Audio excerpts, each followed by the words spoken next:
Guerre en Ukraine, jour 114. Bruxelles recommande de donner à l'Ukraine le statut de candidat à l'UE. Bonjour et bienvenue sur la chaîne S Magazine TV. Pour ceux qui ne sont pas encore abonnés, cliquez sur le bouton et activez la clochette pour ne rien manquer de notre prochaine vidéo.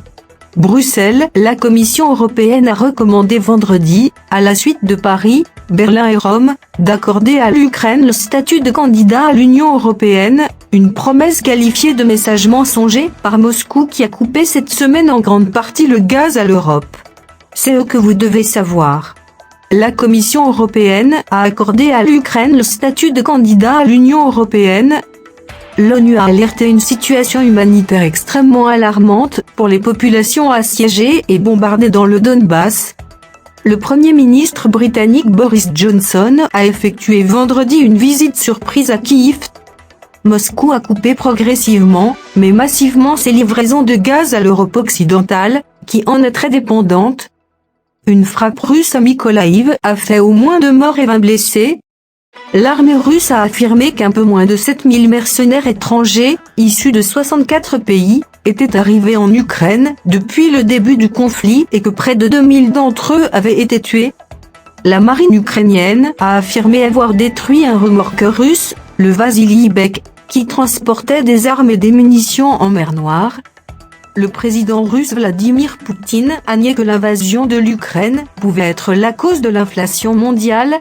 Le laboratoire scientifique européen, CERN, a annoncé vendredi qu'il allait mettre fin aux accords de coopération avec la Russie et la Biélorussie après leur expiration en 2024. L'Ukraine a dénoncé la décision de lui retirer l'accueil de la prochaine édition de l'Eurovision pour des raisons de sécurité. Cette accélération, à l'approche du sommet européen des 23 au 24 juin, qui devra décider à l'unanimité et surmonter les réticences de certains pays membres, intervient au moment où l'armée ukrainienne est à la peine face à la puissance de feu russe dans la région orientale du Donbass. Nous savons tous que les Ukrainiens sont prêts à mourir pour leurs aspirations européennes. Nous voulons qu'ils vivent avec nous, pour le rêve européen, a déclaré à Bruxelles la présidente de la Commission européenne, Ursula von der Leyen, vêtue de bleu et de jaune, les couleurs de l'Ukraine. La Commission recommande au Conseil, premièrement, de donner à l'Ukraine une perspective européenne et, deuxièmement, de lui accorder le statut de candidat, a-t-elle ajouté, au lendemain de la visite à Kiev des dirigeants de l'Allemagne, de la France et de l'Italie, les 3 premières puissances européennes, qui ont délivré le même message. Dans sa désormais traditionnelle intervention vidéo du soir, le président ukrainien Volodymyr Zelensky a réagi en déclarant qu'il s'agissait d'un acquis historique. Il nous reste d'attendre la décision du Conseil européen la semaine prochaine. L'Ukraine mérite ces nouvelles positives, a-t-il ajouté.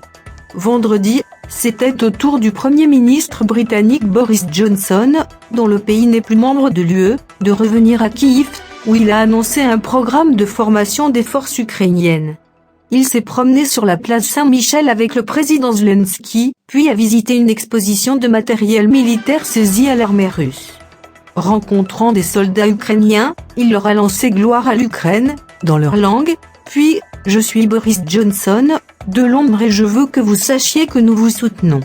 Réplique de Moscou, s'exprimant au Forum économique de Saint-Pétersbourg, le président Vladimir Poutine a affirmé vendredi que la Russie n'avait rien contre une adhésion de l'Ukraine à l'UE, mais a affirmé que l'Ukraine va se transformer en semi-colonie des pays occidentaux. La porte-parole de la diplomatie russe Maria Zakharova a été plus directe. Depuis des années, la communauté occidentale manipule cette histoire d'engagement de l'Ukraine dans leur structure d'intégration, et depuis l'Ukraine va de plus en plus mal, a-t-elle dit aux agences russes. L'examen express de la candidature de Kiev, déposée en février, est d'une rapidité inédite, justifiée par la guerre lancée le 24 février par Vladimir Poutine. L'Autriche, de son côté, a invité ses partenaires de l'UE à envoyer également des signaux clairs aux pays des Balkans occidentaux lors du sommet, en particulier à la Macédoine du Nord, à l'Albanie et à la Bosnie-Herzégovine, soulignant le grand potentiel de déstabilisation de la Russie non seulement à l'est de l'Europe, mais aussi au sud-est, par la voix de son ministre des Affaires étrangères Alexander Schallenberg. Lors de cette semaine décisive dans sa lutte d'influence avec l'Occident, Moscou a adjoint le geste à la parole, coupant progressivement, mais massivement ses livraisons de gaz à l'Europe occidentale, qui en est très dépendante. Le gestionnaire du réseau gazier français, GRTgaz, a annoncé vendredi ne plus recevoir de gaz russe par gazoduc depuis le 15 juin, avec l'interruption du flux physique entre la France et l'Allemagne. Le géant russe Gazprom a considérablement réduit ces derniers jours ses livraisons notamment vers l'Allemagne via le gazoduc Nord Stream 1, suscitant une explosion des prix.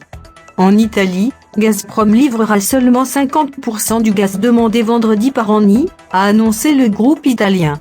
Le chef du gouvernement italien Mario Draghi a dénoncé jeudi à Kiev une utilisation politique du gaz. Il ne faut pas se faire d'illusions. Nous sommes dans une épreuve de force avec Poutine, a dit Robert Habeck, le ministre allemand de l'économie et du climat. C'est comme ça que les dictateurs et les despotes agissent. Le président américain Joe Biden, dont le pays est un fournisseur possible de gaz liquéfié, GNL à l'Europe, a accusé la Russie vendredi d'alimenter avec sa guerre contre l'Ukraine une crise énergétique mondiale. Nos actions pour libérer le Donbass n'ont rien à voir avec ça, a rétorqué le président russe Vladimir Poutine au Forum économique de Saint-Pétersbourg. C'est le résultat des erreurs systémiques de l'administration américaine et de la bureaucratie européenne.